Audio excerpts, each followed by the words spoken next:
Yo, what's up? Magandang araw mga boss. Nandito na naman tayo para ipakita ko sa inyo ang makina ng project bike ko.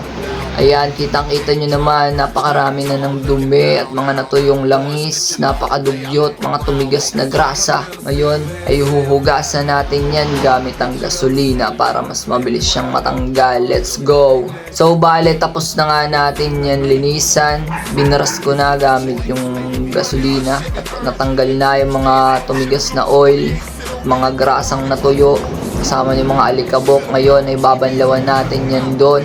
Dadayo tayo ng Minalabak. Shout out sa mga tropa natin dyan. Pupunta tayo sa Car Wash Bendo. Let's go! Ayan, at tapos na nating sabunin yan. Binubugahan na nga ng tubig ni tropa. Shout out sa tropa natin si Calbos, yung service natin ngayon. At tapos na nga. Nandito tayo malapit sa riprap ng Minalabak sa may katabi ng 3N. Sa mga gustong maghugas ng kanilang motor, dyan na lang kayo maghugas kasi may sabon dyan. Ang susunod natin gagawin ay tatabasan natin yung head niya para hindi siya ganung mga pa-curve. Gagawin natin siyang mga dekanto parang yung sa RXT o parang RX 135, di ako sure, di ko maalala, basta yun na yun. Paanda rin na natin ng grinder. Let's go!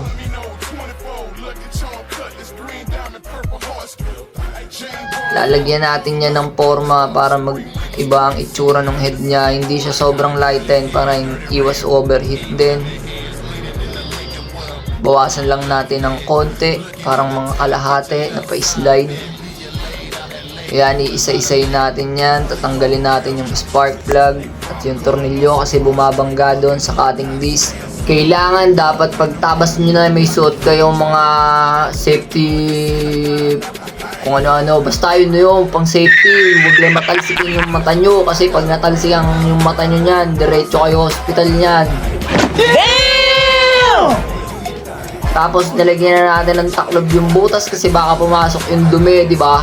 Pag pumasok yun baka magkaberya pa yung piston natin sa kalokohan na pinaggagawa natin dito.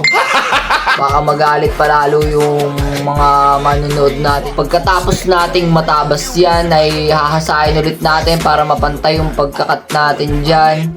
Para maganda naman siyang tignan, di ba? Ayan, tapos na nating tabasan yan.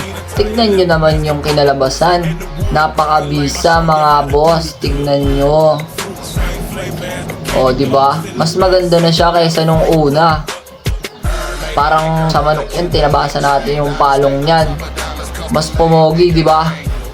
O, ang susunod na natin dyan, pipinturahan natin yan. Abang kayo sa susunod na part. Let's go!